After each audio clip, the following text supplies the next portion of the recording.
The 514th edition of the MMA Gambling Podcast on the Sports Gambling Podcast Network is brought to you by Underdog Fantasy. Sign up today using promo code SGPN and then go to sportsgamblingpodcast.com/dog to enter our bonus contest. 5 winners will receive shirts, hats, and a $50 SGPN gift card. And we're also brought to you by Hall of Fame Bets, the sports betting research platform for parlays, player props, and game lines. Download the Hall of Fame Bets app or visit HOFBets.com and use promo code SGPN to get 50% off your first month. Start making smarter bets today.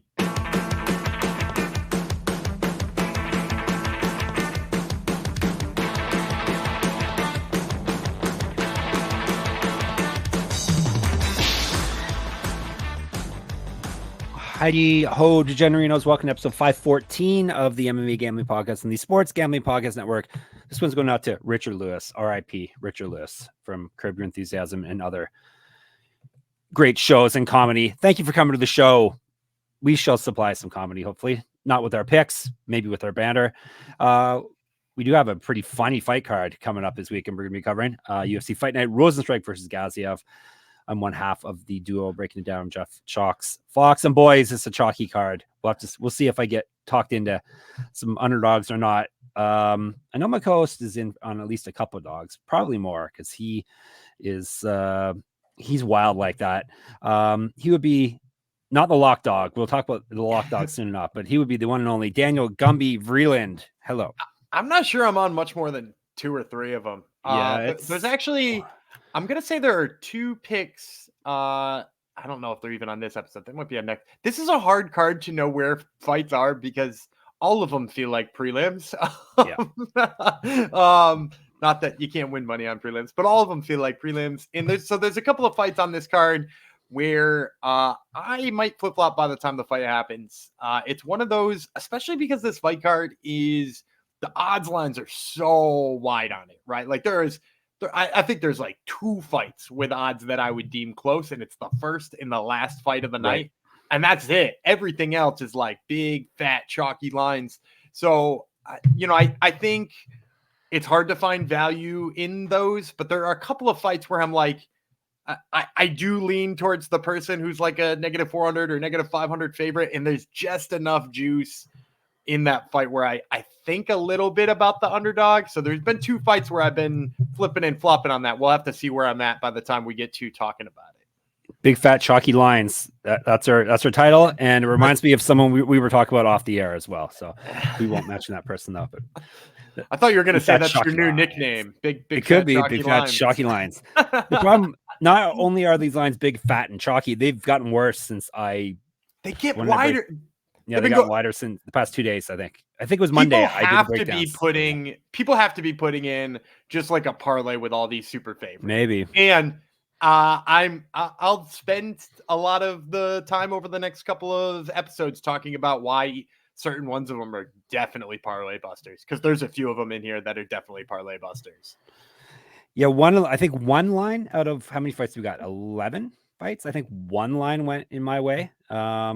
One favorite went in my way, and it's still like -800. So it's not really that good. That's not good.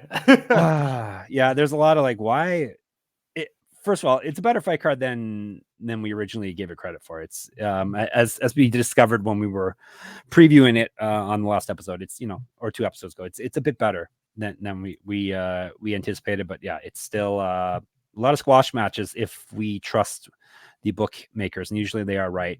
As for thinking, we're gonna have a bunch of dogs are gonna go through, or a bunch of favorites going to come through to get the odds or to get the average back to where it is. We are right at 67% this year for favorites coming through, which is the lifetime average, or since I started tracking 4 years ago. So we don't be counting on a whole bunch of dogs or a whole bunch of favorites. Just treat this like a normal fight card. I guess I never really make picks that way anyhow. I'm not one of those. It's these guys. Regress to the mean. Yes, regress to the mean. These guys owe us rounds. That type of thinking. Yeah, not the owe us rounds types. Big fat chalky lines. All right. Let's just jump into it, shall we? Yeah. Shall we? Do we have any news? We should anything. I don't think anything exciting's happened over the past. Let's get to talking about this banger of a prelim. Actually, the first fight is the best fight on the night. So let's talk about that. All right. we are going to talk about UFC Fight Night, Rosenstrike versus Gaziev. It is going down this Saturday, March the 2nd, 1:30 p.m. Eastern are the prelims, 4 p.m. Eastern is the main card. So that's positive, right? Yeah, I get it over with. love an early fight card. Yeah. It's not on TV in Canada, so that's how bad it is. Some of these cards don't show here, so I'll have to stream it. But for the rest of you people, or at least you people in the United States of America, is on ESPN Plus. Just today, we would be just doing the prelims. We got how many prelims? 6. 1, 2, 3, 4, 5, 6 prelims. This Ricky Turcios fight, which was this weekend instead of last, is not happening. A couple other fights have fallen out, but we've got replacements for most of them. Julia Polastri was supposed to fight one of our favorites, Josephine Knudsen. That one did fall out. Knudsen withdrew. And I think, has she been rebooked, or Polastri's been rebooked? I think something's happened. I think there were 2 fighters on like consecutive weekends. I can't remember who Polastri is now fighting, but whoever she was supposed to fight was supposed to fight the weekend after that. Right. And both their opponents dropped off, and now they squared them both up, I believe, on that Atlantic City card, but I could be wrong about that. Okay. And what happened to our girl, Josephine? I haven't heard anything on that front. I saw some training video of her right before she pulled out, but I didn't see anything after that. So I'm guessing probably training injury is the easiest way to guess. Yeah. It was sort of early enough that it wasn't a visa issue, and there's not usually visa issues from Sweden all that often anyway. So that's not one of the countries we give issues to. So I'm assuming it's that.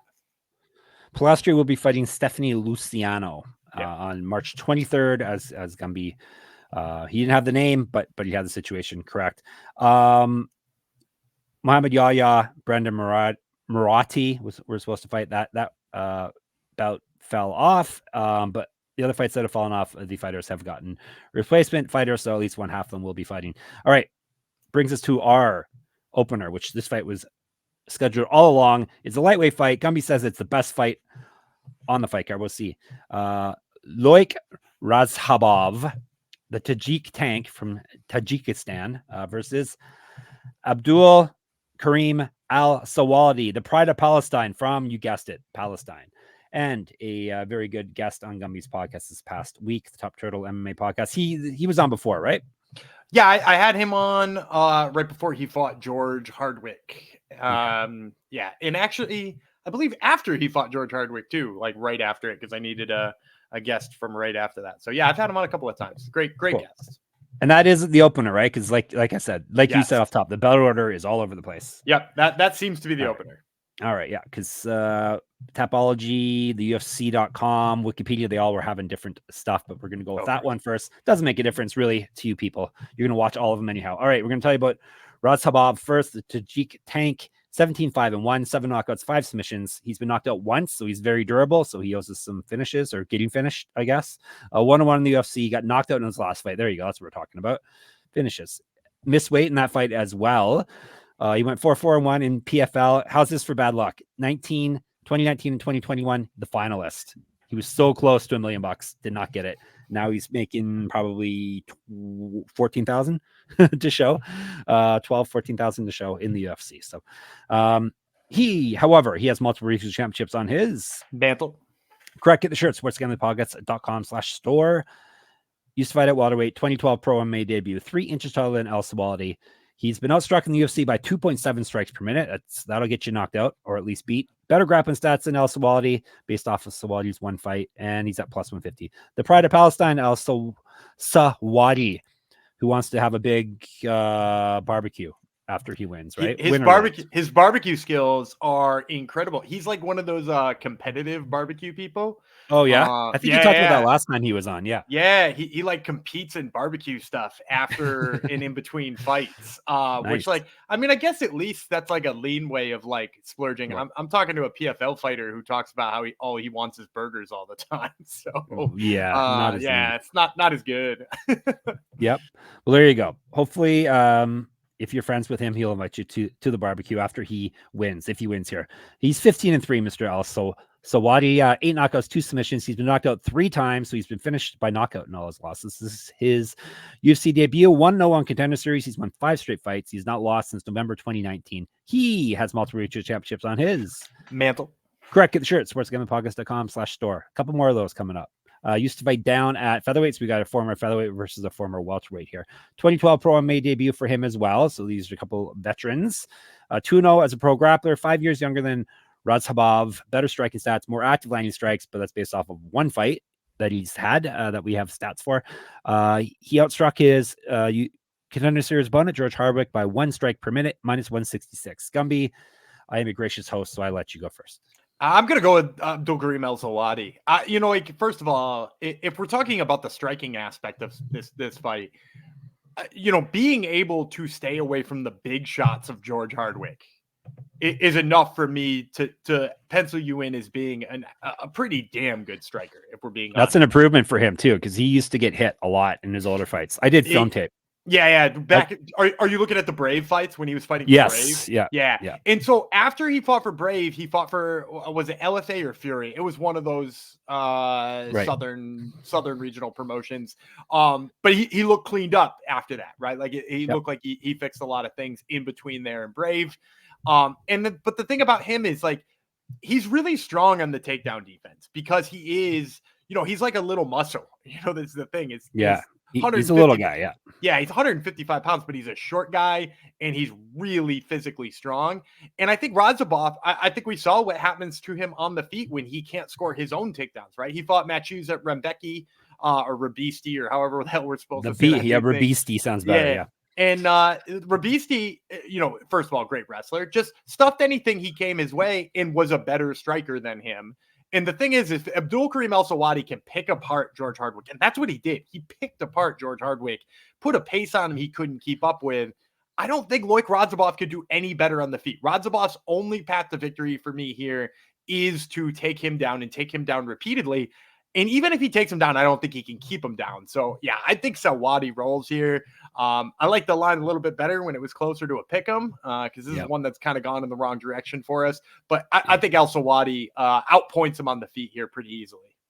Yep, I like him as well. I was concerned about, like I said, about him getting hit a lot, but he has improved that, it seems. He has... obviously, he's pretty relentless with takedowns, and Radzhabov seems not with the takedowns. Sorry, with the stopping the takedowns. Radzhabov seems to get tired in fights as well, which could be an issue. So Al-Selwady is the pick here. You know what else is the pick? Underdog Fantasy, of course, is the pick. Underdog Fantasy is the easiest place to play fantasy sports. It's also the fastest growing fantasy app in the industry. All you got to do is pick whether your favorite players will have a higher or lower stat total in this week's game, tonight's game, any game, and you can win big. How big? You can win up to 100 times your money in a single night. I'm always on, Gumby and I are always on Underdog Fantasy because we write daily Underdog NBA articles, and then during baseball season, Underdog MLB articles. So we definitely give it our thumbs up to Underdog Fantasy.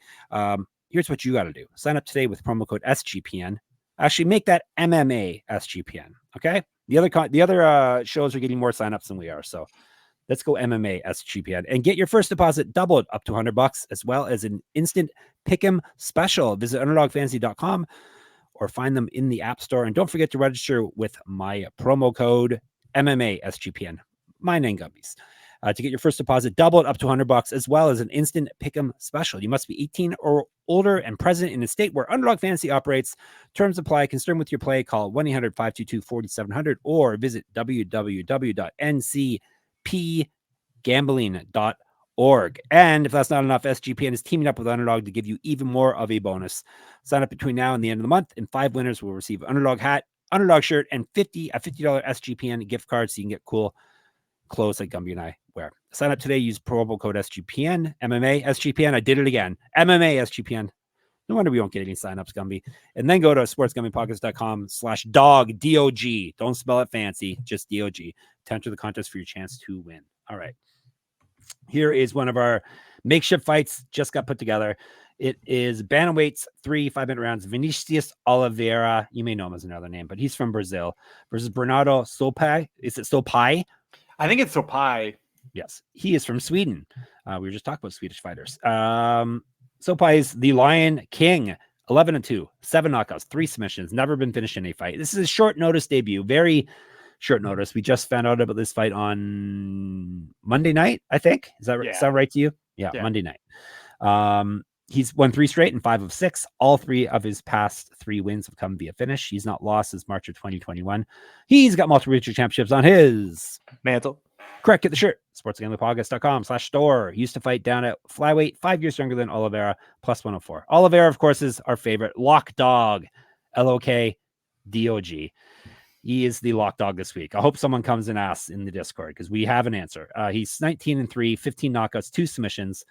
He's been knocked out 3 times, so he's been finishing all of his losses. This is his debut. 1-0 Contender Series. He's won 2 straight and 8 of 9. Both of his past 2 wins have come via finish. He's regional champ, 3 inches taller than Sopaj, -115. I will gladly take -115 on a guy fighting a guy on their debut on super short notice, especially a guy like Lock Dog, who's got the immense power that he does. So give me Oliveira. Tell the people some stuff about Sopaj before maybe you make your pick. I'm going to, first of all, so I will back you. I'm going to go Oliveira here too, but I am also going to caution people who are like, back the truck up to a guy who's -115 against the guy who's on a short notice debut. Because the thing about Sopaj is he is legit. Like, this guy has belonged in the UFC for a minute. I think the best part of him is that his wrestling is really solid, which when you're fighting a guy like Black Dog and you don't want to slug it out with him on the feet, because we saw, the highlight he put up on Contender Series is like, that's what you want to do. You want to wrestle him. You want to force him into a gritty fight and stuff like that. The reason why I'm still picking Oliveira after all of that is because in Sopaj's fight, sometimes when somebody is aggressive, somebody does refuse to get off the front foot, does continue to move forward, Sopaj seems a little bit reluctant to get into an exchange where he's the guy moving backwards. And he can't just dictate the pace or dictate the range and stuff like that. And Oliveira doesn't let you dictate the range. So I think he's going to have that here moving forward. I will also caution you against just picking Oliveira blindly, being like, well, Sopaj is taking this on wild short notice. He had a fight booked for Saturday already. He was supposed to fight in a title fight in Sweden. Now, I guess, obviously traveling halfway across the world and stuff like that is a problem, but he's also not necessarily dropping massive amounts of weight because he was already set to make the bantamweight limit on Saturday rather. So Oliveira is my pick here. I think he moves forward. I think he picks Sopaj apart. I think he makes this a brawl, and I think Sopaj obliges him enough to make it a brawl. I also just think Sopaj doesn't get a chance to shoot a takedown because he's moving backwards too much here. So, give me Lock Dog. But I will say, I like him here. I like the number, but I'd say, like, don't go crazy here. Sopaj has plenty of chops for a guy taking this on significantly short notice. He obviously does, or the line wouldn't be where it's at. So definitely. Don't go crazy, Gumby says. Don't go losing your head over our boy Lock Dog. Actually, steam the other line, and then Lock Dog can be an actual lock Dog here, please. All right, we're going to middleweights now. 3 5-minute rounds. Christian and Leroy Duncan versus Claudio Ribeiro. So we got a Brit versus a Brazilian fighter. We'll talk about the Brazilian first. Ribeiro. He's 11-4 with 11 knockouts. So we know how he likes to get things done. He's been knocked out twice, submitted once. He owes his rounds, unless we pick him to win via knockout, and then he does not. 1-2 in the UFC, loss over his last 3 during his UFC career. He got knocked out in his last fight. 1-0 Contender Series, multiple regional championships on his mantle. Correct. Get that shirt. sportsgamblingpodcast.com/store. Used to fight at welterweight. Has outstruck his UFC and Contender Series opponents by 1.31 strikes per minute, which is good when you have power like he does. Better grappling stats than Duncan, plus 250. Duncan, CLD is his nickname. That's a reason to pick against him right there. His initials are his nickname. Anyhow, 9-1. That? Is that really a thing that you're against here? Yeah, I'm not big on the initials. Okay. Nicknames. What about when it's 4 letters like Elizu Zaleski dos Santos? Is that his nickname? Easy DS. Yeah. No, I like that one because you can say easy. Easy sounds like easy, like okay. EASY. So I obliged. But DRV, not a good nickname. Hopeless, Nah, not your nickname. nah, it's not. JJF, not a good nickname. JJ, I am called though by my father, but you can't change what your father calls you, right? Nah, I don't think so. Yeah. Especially if it's old bear whisperer, you whatever he calls you, you listen. Yeah. Especially if you're a bear. If you're a bear, you have to listen. There's no choice. All right, CLD. I'm not picking against him because of his nickname. Who knows if I'm picking against him? You got to wait and see. He's 9-1, 7 knockouts, 1 submission. Never been finished in a fight, so he owes us some finishes. 2-1 in the UFC. Got a TKO win in his last fight. He was a Cage Warriors champion before this. Inch of height, 2 inches of reach on Ribeiro. 3 years younger, so all that bio stuff is in his favor. Better striking stats, more active line strikes than Ribeiro, and he's outstruck his UFC opponents by 0.38 strikes per minute, minus 300. All right, Gumby. I think you might have tipped your hand here, but I did. If you did, someone talked me into it. I'm agreeing with you. I like Ribeiro here. And I know some people kind of got behind Christian Leroy Duncan after his last fight, but correct me if I'm wrong. Was his last fight Dennis Toy Leland? Let me check. I just remember. I do remember you haven't been sold on him. I remember that you haven't been a big fan of his since he's hit the UFC. Were you a fan of him in Cage Warriors? No, even when he was on Cage Warriors, I want to say I picked against him in his last fight on Cage Warriors before the UFC brought him over. And it's not that I think he's bad necessarily. I just am not sold on. He looks hittable. And when you start to get up into those weight classes, 85, 205, obviously a heavyweight, but like 85 is kind of the beginning of heavyweight, if you want to be honest with it. Like everybody from those weight classes up. That's when they start to suck. Yeah. Yeah. It's really, thank you for putting basically what you're saying. Yeah. Thank you for putting it in terms that are far more harsh and direct than I was saying. But yes, that's when people start to suck. And he's just like, he's kind of too hittable, right? And that's my biggest issue here against a guy like Claudio Ribeiro, because Ribeiro only needs one. That dude hits so freaking hard, and he puts so much into every one of his punches. And I just think Christian Leroy Duncan is going to present him with one of those options. And if you look at the books agree with me on this one. If you look at Ribeiro's, first of all, his you just said his money line is what, plus 250? You look at his knockout prop, it's only like plus 360. So you got a guy who's an underdog, and you're only getting like an extra 100, 110 on him to get him by his specific finish, which means he's got that one path to finish, right? Like it's that one path to victory, and it doesn't get steamed up by going to that. So I'm going to say Claudio Ribeiro here. If you want to get crazy and go knockout prop to get that extra bit, it's probably worth it because he ain't winning any other way. Speaking of crazy, yeah, I'm taking him as well. And he is a bit crazy. He's fun. Yeah. And I'm going to say this right here in terms of crazy. If Jeff's in on somebody at plus 200 or better, you best believe that there's some value there.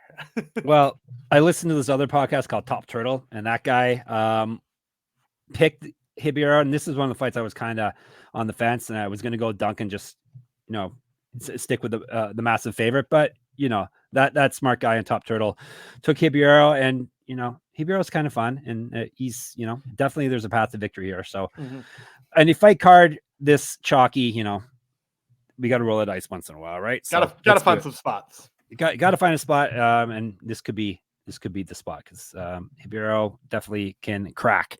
All right, another good spot is Hall of Fame bets. You can win bigger by betting smarter this NBA season with Hall of Fame bets, the sports betting analytics platform for parlays, player props, and game lines. Research every NBA and soccer bet with historical stats and data. Enter any parlay idea into Hall of Fame bets revolutionary parlay optimizer tool to get hit rates broken down by leg, as well as an expected probability for the entire parlay.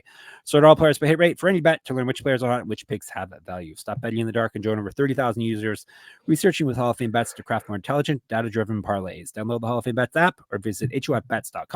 Use code SGPN to get 50% off your first month today. Start researching, start winning with Hall of Fame bets. All right. Did you tell your wife that she got mentioned and an episode got named after her? I didn't. I should. I think the fact that it was urine based probably was less honorable than she was hoping for. Well, you don't have to tell her that. I guess she'll probably ask why. Yeah, that's true. Yeah, why were you talking about me? It's exactly. You had some good urine takes. You're piss fetish. That's all we're talking about. Are we going Zahabi Basharat next? I believe. Yeah, that's what it says on Topology. This should be the main event, but no. The line for this fight's pretty crazy as well. But let's jump into her. We got the Canadian Aiemann Zahabi. you'll hear him. He was on Gumby's podcast again. Typical Canadian, right? Yeah, he's a great dude. He is a great dude. He's fighting Javid Basharat, another podcast favorite from Afghanistan. But I think they grew up in Britain. Is that right? Sound right to you? I know they trained there for a little bit, but now Yeah. they train out in California with Cool. Gilbert Melendez. Okay. Yeah, I think they immigrated to Britain when they were youth. Oh yeah, right. they were London shoot fighters, right? Like Right, there you go. Yeah, that was the gym they were See, at. That's right. I know some things. I remember some things sometimes. All right, let's tell you about Zahabi first. Maybe the nicest man in the business. He's 10-2, 6 knockouts, 2 submissions. He's been knocked out once. 4-2 in the UFC. He's won 3 straight fights, including a knockout in his last fight. 2012 pro MMA debut. I wish he would have fought more. It's 12 years. He's fought 12 times.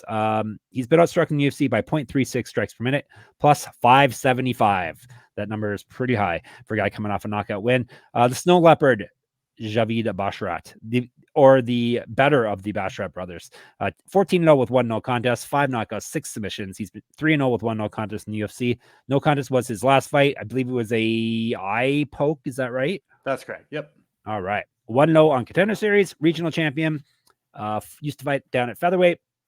Inch height, inch reach, 8 years younger than Zahabi. Zahabi is not as young as you may think. He may be young in his career or a number of fights, but he's not very young, really. Better striking stats, more active landing strikes, and better grappling stats than Zahabi. He's outstruck his UFC and Contender Series opponents by 3.15 strikes per minute, minus 699. There's a fighting number for you. I'll take Basharat. I don't like the line. I don't like picking against Zahabi either because he is a nice guy, but Basharat's just too well-rounded and really has not shown any weaknesses at this point. So I may regret it because, Zahabi does have that power in him, but, Basharat's just on a roll, more active and, like I said, too well-rounded and young at this point. So he's a pick.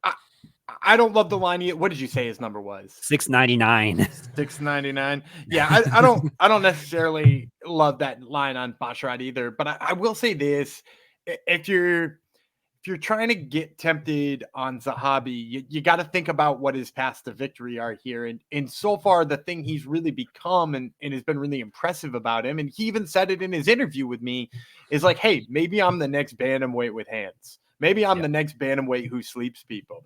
And he kind of has been that and been so in a very impressive fashion. But the thing about Javid Basharat, and actually even Farid Basharat for that matter, who I constantly talk about as being the lesser Basharat brother, but both of the Basharat, both Basharat brothers do an exceptional job of making themselves safe. Part of the reason why, Javid is kind of maybe been hated on and maybe wound up with a few more decisions than people might like is because he's not risky. He's the opposite of risky. If he knows he's got a massive ground advantage, he takes you down. If he thinks he can pick you apart from range, he picks you apart from range. If he thinks you suck in the clinch, he puts you in the clinch. And he just fights from the smartest place all the time. And he knows how to force you to that place too, which I think is his advantage in this fight. It's not that I don't think Aiemann Zahabi can stand and trade with him. It's not that I don't think Aiemann Zahabi's jiu-jitsu is good and can go back and forth with him. I just think wherever he wants to be, Javid Basharat will be. Javid Basharat can put him in a place that Aiemann Zahabi doesn't want to be in. And for that reason, I think I'm going to side with Basharat here. Yeah. If he doesn't like how it's going on the feed, he'll go on the ground or vice versa. So, he's like I said, hasn't shown any holes yet, but this is a good test for him in his career. I just wish Zahabi could have fought something different. But anyhow, all right, we're moving on up in weight and on the fight card. And lightweight.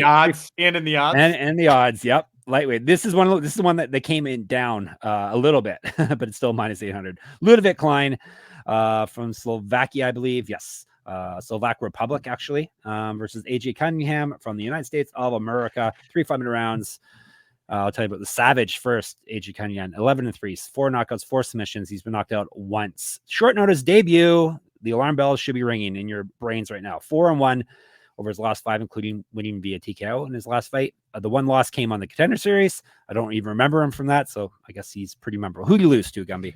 Was it Stephen Wynn? Was it Stephen Wynn? Yeah, I think so. Yes, I remember seeing his name. So yeah, we'll go with that. Used to fight at featherweight, regional champion, 3 inches taller than Klein, twice more active. That's based off of one fight. active lightning strikes. He got outstruck in that fight by 3.75 strikes per minute. That will get you a loss almost every time. Plus 575. Mr. Highlight, Ludovit Klein, 24-1, 8 knockouts, 8 submissions. He's been knocked out once, submitted twice. 4-2-1 in the UFC, 3-0-1 over his last 4. He's really turned things around after losing his first 2. That includes winning his last fight. He used to fight at featherweight as well. Missed weight at featherweight before, so now he's lightweight. 2014 Pro MMA debut, an inch of reach over Cunningham. Better grappling stats based off of Cunningham's one fight. And Klein's been outstruck in the UFC by 0.04 strikes per minute. So that's pretty much a push there. Minus 800. It was minus 875 on Monday. So if we're picking Klein, it's right at least move this. It's coming. I take it we're both picking Klein, right? Yeah, is it my turn? Yeah, I'm going Ludovit Klein. And for people who are like, AJ Cunningham's a decent grappler, I do think that's true. If you're looking for paths to victory for him, I guess he's kind of got that there. But the thing about Ludovit Klein is he's actually shown to be a pretty good wrestler, both offensively and defensively as of late. And if you watch that AJ Cunningham fight it was Stephen Wynn. I put the intern on it. I'm now remembering the thing about that fight that bothered me so much about AJ Cunningham moving forward is that Stephen Wynn threw this hook that came up over AJ Cunningham's guard shoulder and just kept tagging him in the side of the head over and over and over and over and over again. And if you keep getting tagged by Stephen Wynn, and I like Stephen Wynn, glad he's made it to the UFC after 3 shots on Contender Series.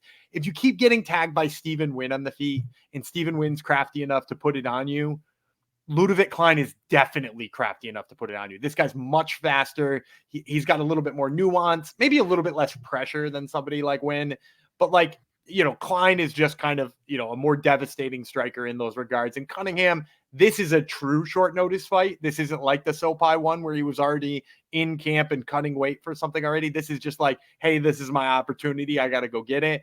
And it's not a great opportunity. I mean, I guess getting to the UFC is always a good opportunity, but not a great spot here for Cunningham. So I like Klein as well.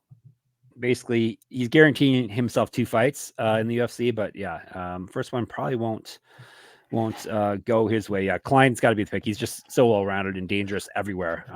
That type of guy you just and he's. I'm glad they kept him around because he's really starting to live up to. Not just his nickname, but his potential. It's sort of like a Roman Kopylov comeback, right? Is like he looked like hell his first couple fights, and now he's really rounded out to be a hell of a lightweight. Yep. So Klein is our pick. Sorry, Mr. Cunningham. All right, main event of the prelims. Oh boy, this should be the main event of the main card, as Gumby said. It's a middleweight fight, and this is as middleweight as it gets in 2024. Eryk Anders versus Jamie Pickett. Boy, oh boy, oh boy. We have to pick one of these people to win, Gumby. All right. The Night Wolf, Jamie Pickett, 13-10 with 9 knockouts. He's been knocked out twice, submitted 4 times. 2-6 in the UFC. He's lost 4 straight fights. Why is he still in the UFC, Gumby? I mean, I don't know. Did you see Na Liang just got another fight? Yeah, I know. I was surprised that she was around too still. But no, 4 straight losses? Like, no one lasts 4 straight losses. Why is he still around? What the heck's going on? It doesn't make sense, really, sometimes. I mean, one guy does. Daniel Lacerda. Daniel Lacerda survives everything, so yeah. He hasn't been cut yet. As of this recording, he's still a UFC fighter. All right, so Klein has not won since January 2022. What? That can't be right. Has he fought that many times in the past 2 years? Maybe. 1-2 in the Contender Series. So, they definitely have something with this guy, eh? They gave him 3 shots at Contender Series too. Wow. Yeah, usually I could point to it being like a manager they really love. Yeah. Because sometimes it's that. But I would say he's represented by a manager who has they have 3 or 4 people in the UFC, but not a billion. They got a couple. Yeah, I don't know. I'm sure people have jokes in the Discord as to why he's still in the UFC, but regional champion, used to fight at light heavyweight, 2011 pro MMA debut. Lucky the episode's almost over because words are getting jumbled. An inch of height, 5 inches reach over Anders, a year younger. He's been outstruck in the UFC and the Contender Series by 1.08 strikes per minute, plus 370. So his combined Contender Series and UFC record 3-8. All right, yeah, boy, Eryk Anders. They kept him around for the nickname. He's 15-8 with 1 no contest, 9 knockouts, 1 submission. Been knocked out once, submitted once. So very durable man. 7-8 with 1 no contest in the UFC. 1-3 over his last 4, including losing his last fight. This is another guy you'd be like, why is he still in the UFC? Used to fight at light heavyweight as well. Regional champ, 1-0 in Bellator, more active landing strikes than Pickett, better grappling stats than Pickett. He's been outstruck over his UFC career by 0.83 strikes per minute, minus 426. Yeah, I'll go with Anders because he's the least bad of the two at this point in their careers. But yeah, this isn't a good fight. So remember I told you at the beginning of the show where I was like, there's two fights where I'm like, I don't feel confident enough to bet the guy is a massive favorite, but I almost can't get in on the dog. And so I hadn't made a pick before this show started, but I think I'm just going to take Jamie Pickett here. He's Howl for the Night Wolf. He's not good. No. But also Eryk Anders isn't good. Not at this point, no. And at plus 370, does he have a 4-1 chance at winning this fight? Sure. I mean, I think so, right? Like if you ran this fight 4 times, would Jamie Pickett win it once? I kind of think so. And so like the return on investment there makes sense. Again, I don't advocate putting any of real stock into what happens in this fight because it's gonna be truly awful. But I will say this: Jamie Pickett is a big body. If nothing else, he's a big body. And so if we're looking for a path to victory against Eryk Anders has not aged well. We've seen as his fights have gone on and on, right? Like that loss, it was a loss to Marc-Andre Barrios, right? That I'm thinking of. Marc-Andre Barrios, great cardio, knows how to wear on you. That's kind of always what he's done well. And that's what he did to Eryk Anders. I could see Jamie Pickett following something resembling that game plan. Not as well as Marc-Andre Barrios. He's no Marc-Andre Barrios. No Marc-Andre Barrios. But given the fact that I think like he's got a big frame, he at least did good work against Ugly Man Joe up against the cage, which is obviously a win that didn't age particularly well, but he knows how to throw his weight around. And I think if he did that to Eryk Anders early, wore him out, I think you could see some late success for Jamie Pickett. And with that, I think he's worth plus 370. So this is one of the ones I wasn't quite sure about whether or not I was pulling the trigger. And here I am. Give me Jamie Pickett. Oh, man. Gumby. Gumby's going to need a shower off after this episode. I feel just gross. All right, let's recap so Gumby can jump in a cool shower here. I got Anders. He has Pickett. We both have Klein. Both have Basharat. We both have Ribeiro. We both have Oliveira. We both have Al-Selwady. I think he just wanted to be different than me on one fight because he's a rebel that way. And boy, he picked a doozy too. I feel good. All right. Hopefully you all feel good about this episode, though. It was a good episode, regardless. Hey, we got to work. We made lemonade out of lemons or something like that. We make lots of fun stuff in the Discord, not just lemonade. We're at sportsgamblingpodcast.com/Discord. Get in there, chat with us and the boys. Only boys. Girls are allowed, but as of now, only boys. Where else can you catch us? Obviously, YouTube. Thank you, everyone, for continuing to subscribe and like our stuff and comment on our stuff on YouTube. Obviously, just search MMAGamblingPodcast.com, not .com, MMA Gambling Podcast on YouTube, or search how to make cocaine, or search canned tuna recipes, or search grandma videos, and all that should bring you to us. Where else? Twitter. You probably don't want to search any of that stuff on Twitter, but we're at SGPN MMA. He's at Gumby Vreeland. I'm at Jeff Fox Writer there. And on Instagram, you can check out my Substack. No pick'em for this week. I forgot there's like 5 UFC events this month, so I'm only running pick'em for the 4, but I have all my articles and everything else up at moneymma.substack.com. We told you all about Top Turtle MMA podcast. Get in there. Gumby's got 3 guests this week. Recap who you got, Gumby. Got Aiemann Zahabi, who's getting ready to fight Basharat. We got Abdul-Kareem Al-Selwady. And then to go into the world of 1FC, we got Arjun Bowler. There you go. Canadian, not Canadian. You're interviewing. All right. Sportsgamblingpodcast.com, sportsgamblingpodcast.com/Patreon, sportsgamblingpodcast.com/store. That's all you need to know. We'll be back tomorrow. The Tajik Tank, Jeff Fox will be there. Mr. Highlight Gumby Vreeland will be riding a shotgun, and we will break down the main card. But